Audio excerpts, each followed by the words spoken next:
Hello everybody, and welcome to the club. Welcome to the club is not only the title of our current show with Enya Burger, but also the title of the work that you see behind me that you will see better later on. But let's first come to Enya Burger, in addition to the roster of our gallery. Enya studied until this year in the class of Gregor Schneider at the Düsseldorf Academy and graduated this year. And she was studying before with Marcel Odenbach at the same academy, and he awarded her the title Meister already in 2021. Enya is very much interested in topics or issues that touch our society, be it in regards to politics or gender or ecology. Everything that kind of hovers in the air is of interest to her and is very often transformed or put into a work of art. When I say interest in political issues, I'm referring especially to power structures and very often male dominance in our societies. Let's now come to the installation Welcome to the Club that you see behind me. Welcome to the Club is a phrase that Enya Burger took from Bruno Latour's famous book, The Terrestrial Manifesto. I think it was his latest book. In the book, Latour describes the climate change and how the world is divided into the global south and the global north, and that we as societies are fencing off other parts of the population of the world. So, welcome to the club, that sounds as if it was an invitation, is rather an excluding expression, because wherever you have a club, be it a dance club or be it a club of alumni of universities, or be it the art world that can be taken as a club, there is an exclusion and not everybody is included in the club. So Bruno Latour was thinking of the necessity to let ourselves stand on the earth, on the terra, Latin terra, and be part of the regional and local situation. And he was asking us to be as well part of the global world. So he wanted to have a mixture and not an identity world that is only reduced to the local structures, if you want. Enya Burger has been writing the text or the phrase Welcome to the Club with the means of a pasture fence, an electrical fence, that is used in agriculture to protect a herd or to prevent animals or human beings to go on a pasture and to get in touch with the animals. And this is the perfect metaphor for this relation, or this bifocal relation between fencing off and protecting, and excluding and including. And the sound that you hear is coming from the fence, so it's not part of our registration, but it is it's an installation that uses different organs and envelopes us in this situation. I had been referring briefly to the climate change, which was the basis for Bruno Latour to write his book, The Terrestrial Manifesto. And the climate change is also, let's say, the background of the objects you see behind me. These are aluminum cast spirals that intrude the wall, and they have the title Drill Baby Drill. So they imitate drills, in fact. Drill Baby Drill is the slogan of the Republican Party with which they vote, or with which they promote fracking, this controversial method of gaining oil from the earth. And what they do, the Republicans do, by saying drill baby drill, is that they vote or promote to ruthlessly exploit the earth and thus exert a power of the human beings towards the nature that is kind of recklessly using nature for the motives or interests of human beings. Ruthlessness and dominance is also part of the belt, which in fact forms the drill, that is associated since the ancient ages with male power. So there is a connection between male power and fracking that Enya Burger stresses with these objects. These objects are, even though they criticize capitalism and the way we deal with our nature, are objects that are high polished and attractive and appealing, and thus she is kind of capitalizing the criticism with these objects, creating a sort of controversial content within these objects. Talking about male power, I come to the last group of works in this room. You see one of these examples here. The title is Top Dogs, which is referring to a theater play by the Swiss author Urs Widmer on the managerial class and how it loses its power. Technically, Enya Burger has taken a fabric that is normally used for suits, male suits, and has ironed sharp creases in these fabrics, which we know from trousers of suits. The fabric is then laid down on a canvas. The suits are used by the people wearing them for a sort of distinguishment. You can create a peer group by wearing specific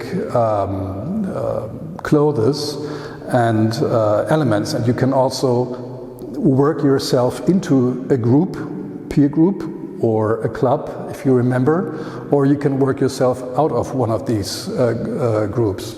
So we have this group that creates an identity through clothes, and which is a group that is kind of in the morning stepping into this world by wearing a specific attire. In these specific works, Enya Burger added an olfactory factor by spraying perfume, male perfume, on the canvases, so that she creates an aura and not only is creating an image with a certain kind of material, flat material on the wall. Power relations, as I had been mentioning, are important for Enya Burger, and the managerial class obviously is the powerful class in companies and economic structures. However, by jumping in the uniform in the morning, they not only distinguish themselves as being powerful, but they are also members of an army that is somewhat submissive, for instance, towards the owners of a company. So again, as we had before, we have a bifocal system, at least bifocal system, that Enya Burger has been analyzing. Yeah.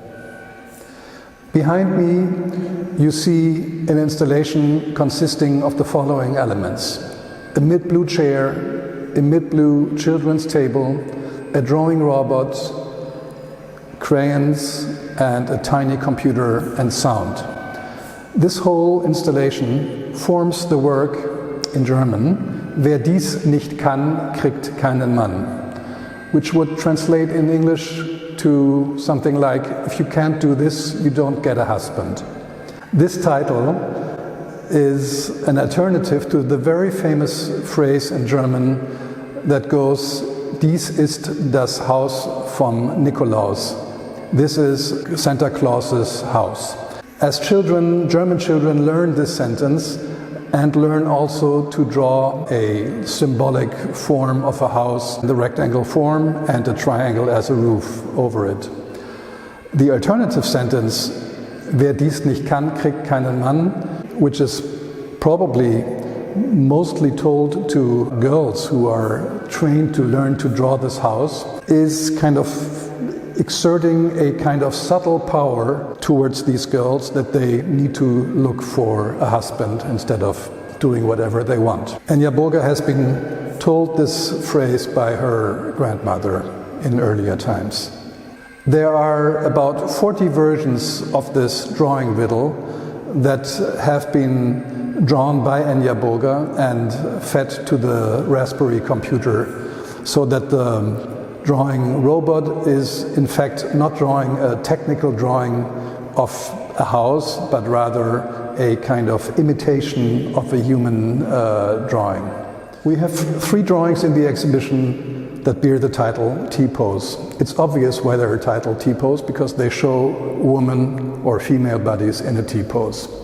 Where do these figures come from? Programmers for computer games create these kind of mesh drawings and sell them for programmers that use these mesh drawings for computer games. So what did Enya Burger? She was taking one of these drawings and using it for her drawings by copying it on the mousepad by lacquer pen, and in fact recreating the mesh drawing from the computer world. What is now interesting is that the male programmers, mostly male programmers I have to say because I don't know it exactly, the male programmers show female bodies with a huge bust and a huge behind and a very tiny and slim waist. That is so exaggerated that the figures as human beings couldn't survive because they would either break or the organs that are necessary for surviving wouldn't fit into the bodies. So again, we have a projection of the idea of male ideas of how women should be into a specific form. Enya Burger was drawing on a mousepad, as I said before, and she was laying down the mousepad on millimeter paper that stands figuratively for the male engineering mind that is creating this weird fantasy of women looking like this. One work in the exhibition is called Vier weibliche Akte, in English, 4 female nudes. It consists of 4 sockets placed in a square format in a frame. What do these sockets have to do with female nudes? Let me tell you a story of the earlier times in the gallery. I was working with my partner Philipp on an installation. I think it was a video installation, but it doesn't matter. And he was needing a specific kind of cable. And he was telling me, please hand me over the cinch cable or whatever it was with the female ending, the sleeve around the protruding stick of the other side of the cable. And I was saying, what? And he was saying, yes, this is the way this is the way we express, or we shorten the expression for what we need. And it shows for Enya Burger that, let's say, the terminology of these things is dominated by male people, because probably women wouldn't have this idea of using, let's say, the vagina and the penis as the metaphors for one end or the other of an electric cable. I think many of us have seen movies of the 50s and 60s which show women, beautiful women in the bathroom getting themselves ready for meeting their husband. The self-portrait that shows Enya Burger in her bathroom coloring her hair is not exactly referring to these movies, but she's alluding to these situations where the male idea is that we want to have a beautiful blonde girl as a wife, and where maybe the female idea was to fulfill the wish of their male counterparts. However, Enya Burger is certainly not giving in to these ideas, and if you look closer, you see her in a very intimate situation, yes, and also barely clothed. However, she has a very serious look and is gazing towards the viewer of the image, and is very self-confident and still coloring her hair. But she's not giving in, she's rather controlling the situation. Burger's video installation, The World as a Phantom, was the reason why we contacted her, because we had seen it at the Düsseldorf Academy around February of this year. With this installation, she won the 78th International Bergisch Kunstpreis, and we are very happy to show it now in our exhibition. It's a cross-genre film that sheds light on the authority emanating from technology and how it can shape social values and norms. It reminds me strongly of the book by George Orwell, 1984, where subtle laws and powers steer the population in that very situation. And in her work, very similar to 1984, Burger creates the image of a dystopian reality in which the rejection of the use of technology that is everywhere and every time is considered socially unacceptable and even forbidden. At the same time, Burger is questioning the border between AI reality and analog reality, and thus we often do not understand in which part of reality we are standing or what we are actually seeing. The World as a Phantom invites the viewer to critically examine contemporary social issues and the changing relationship between technology and human perception. The show runs through January 18, 2025, and we would be very happy to welcome you here in the gallery.